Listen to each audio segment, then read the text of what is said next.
Hoy vamos a analizar una de esas alianzas intelectuales que, a simple vista, parecen obvias, pero que son mucho más complejas de lo que uno cree. Hablamos de la relación entre la economía austriaca y el libertarismo. Es que, seamos sinceros, casi siempre se mencionan juntas, ¿no? Como si fueran dos caras de la misma moneda. Pero, ¿lo son de verdad? Y bueno, ahí está el meollo del asunto, ¿no? Esa es la gran pregunta que vamos a intentar responder. O sea, ¿cómo es posible que una disciplina que se presenta como una ciencia, algo que describe cómo funciona el mundo, termine pero tan pegada a una filosofía política que dice cómo debería funcionar? Esa es la clave de todo este análisis. Ok, para empezar, pongamos las cartas sobre la mesa. Por un lado, tenemos la economía austríaca. Pensemos en ella como un conjunto de herramientas científicas para entender la economía. Su objetivo es describir, explicar. Por el otro lado está el libertarismo, que es una filosofía política. O sea, no describe, sino que propone cómo organizar la sociedad, con la libertad individual como su pilar. A primera vista, son dos mundos totalmente diferentes. Entonces, para entender cómo se unieron estos dos mundos, primero hay que separarlos. Y para eso tenemos que viajar en el tiempo, hasta el mismísimo origen de la escuela económica. Y ojo, que la historia no empieza con un manifiesto político, para nada. Empieza con una revolución académica. Todo empieza en Viena, año 1871. Un señor llamado Karl Menger publica un libro, Sus Principios de Economía, y con él le pone una bomba al consenso económico de la época. Y es importante entender esto. Su motivación no era para nada política. Era un académico puro y duro que veía que la economía de su tiempo simplemente no daba para más. Estaba estancada. Y aquí viene el gran quiebre, la idea revolucionaria. Hasta ese momento, economistas como Adam Smith decían que el valor de algo, por ejemplo una silla, venía de la cantidad de trabajo que costó hacerla. Pero Menger dijo, no. Propuso algo totalmente diferente. El valor no está en la silla, está en la cabeza de quien la va a usar. Es subjetivo, depende de la utilidad que esa persona le da a tener una silla más en ese preciso momento. Y acá viene un dato curioso. ¿De dónde sale el nombre escuela austríaca? Bueno, no lo eligieron ellos, fue un insulto. Sus rivales, la escuela histórica alemana, los empezaron a llamar así de forma despectiva, como para ningunearlos. Esos economistas de Austria. Así que imagínense, desde el día 1, esta escuela nació con el sello de ser la oveja negra, de ir contra la corriente. Bueno, dejemos la historia un segundito y vayamos al hueso de la cuestión. Olvidémonos de la política por un momento. ¿Cuáles son esas ideas centrales, esas proposiciones puramente científicas, que forman el esqueleto de esta forma de pensar? A ver, tenemos varias ideas clave. Primero, que solo los individuos toman decisiones, no los colectivos. Segundo, que el valor y los costos son subjetivos, como ya vimos con Menger. También, que el sistema de precios es una especie de red de información súper eficiente. Y aquí viene algo importante, que sin propiedad privada es imposible hacer un cálculo económico racional. Otras ideas son que el mercado es un proceso de descubrimiento constante y que muchas de nuestras instituciones sociales, como el lenguaje o el dinero, surgieron de la acción humana, pero nadie las diseñó a propósito. Lo interesante de todo esto es que, si se fijan, ninguna es una declaración política. Son, digamos, hipótesis sobre cómo funciona el mundo económico. Esta frase es genial porque une todos los puntos.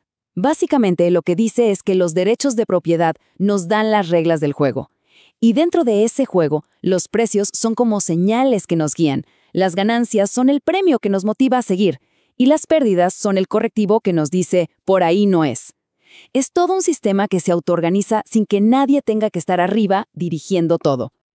Pero entonces llegamos al siglo XX, y la historia de esta escuela da un giro de 180 grados.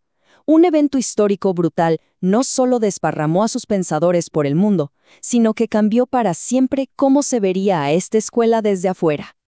Fíjense en la línea de tiempo. La escuela arranca con Menger en 1871. Para los años 20 y 30 está en pleno auge, con debates importantísimos sobre si el socialismo podía funcionar económicamente. Pero entonces, en los años 30 y 40, todo se derrumba con el ascenso del nazismo. Figuras clave como Ludwig von Mises o Friedrich Hayek tienen que escapar de Europa. Y es así como este centro de pensamiento, que era netamente europeo, se traslada forzosamente al mundo anglosajón. Y claro, cuando estos economistas austríacos llegan a lugares como Estados Unidos, se encuentran con una sorpresa, y no muy grata. La disciplina que ellos practicaban, la economía, estaba en medio de su propia revolución. Era como llegar a casa y descubrir que alguien cambió todos los muebles del lugar. Ya no la reconocían. Este punto es un poco abstracto, pero es clave para entender todo. A ver, la economía que hacían los austríacos buscaba entender el mundo real, aunque fuera un poco desordenado. La nueva economía que se estaba imponiendo en Estados Unidos era diferente. Estaba obsesionada con las matemáticas y con crear modelos perfectos y elegantes. El problema es que para que esos modelos funcionaran, a menudo tenían que asumir cosas que no eran muy realistas. Esto dejó a los austríacos, con su enfoque más filosófico y verbal, completamente aislados. Eran como los últimos artesanos en la era de la producción en masa. Y es justo aquí, en este escenario de exilio, de sentirse como peces fuera del agua en el mundo académico, donde por fin encontramos la pista que nos lleva a la respuesta de nuestra pregunta original. ¿Cómo y por qué nace esta famosa alianza con el libertarismo? Pensemos en el Estados Unidos de la posguerra. El New Deal había expandido el tamaño y el poder del gobierno a niveles nunca antes vistos. Y en ese contexto, las conclusiones científicas de los economistas austriacos, que habían llegado como exiliados, de repente encontraron un público que los escuchaba con muchísima atención. Y es que para este grupo de gente, los liberales clásicos y los primeros libertarios, las ideas de los austriacos eran música para sus oídos. ¿Por qué? Porque les daban munición intelectual. De repente tenían una crítica científica contra la planificación central. Tenían una teoría que explicaba por qué la propiedad privada era indispensable y cómo el sistema de precios lograba coordinar a millones de personas sin necesidad de un jefe. O sea, estas conclusiones científicas encajaban perfectamente con su agenda política. Y aquí está el corazón del argumento. La conexión no es que sea una consecuencia lógica e inevitable de la ciencia austríaca. No, fue una conexión sociológica. Pensemos en ello como una alianza estratégica. Teníamos a dos grupos que se sentían marginados. Por un lado, los economistas austríacos, aislados en la academia. Por otro, los libertarios, aislados en la política. Y se encontraron porque tenían un adversario en común. La idea de que el Estado debía planificar y controlar la economía. Así que, en definitiva, la respuesta a nuestro misterio inicial no está escondida en un libro de texto de economía. Está en los giros y vueltas de la historia del siglo XX. Es un producto de su tiempo. Ahora hay que ser justos. No todos lo veían así. Para un gigante de la escuela como Ludwig von Mises, por ejemplo, la conexión era mucho más fuerte, casi una línea recta. Él argumentaba que el liberalismo, o sea, su filosofía política, no era una opinión más. Para él era simplemente la aplicación lógica y consistente de los descubrimientos de la ciencia económica. Pero, a pesar de esa visión, la evidencia histórica parece apuntar a otra cosa, que este matrimonio tan fuerte entre la economía austriaca y el libertarismo es, en gran medida, un fenómeno muy particular de un lugar y un momento, los Estados Unidos de después de la Segunda Guerra Mundial. La ciencia es una cosa, y sus conclusiones, en teoría, podrían ser usadas por distintas visiones políticas. Su asociación casi exclusiva con el libertarismo parece ser más que nada un accidente de la historia. Y miren esta frase de Hayek de nada menos que su discurso al recibir el premio Nobel. Es muy reveladora. Él básicamente está diciendo que el lío que armaron muchos economistas del siglo XX vino de creerse que podían manejar la economía, como si fuera una máquina simple. Para Hayek, su crítica al intervencionismo no era ideológica, era una conclusión científica sobre los límites de nuestra propia mente para comprender algo tan complejo como la sociedad.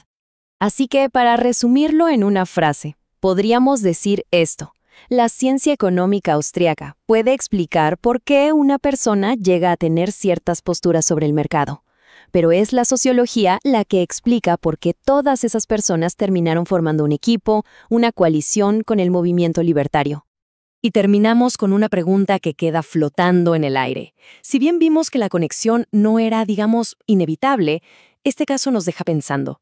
¿Es realmente posible separar por completo una teoría científica que habla sobre la sociedad de sus consecuencias políticas? ¿Dónde termina la descripción de cómo son las cosas y dónde empieza la opinión sobre cómo deberían ser? Ahí se las dejo.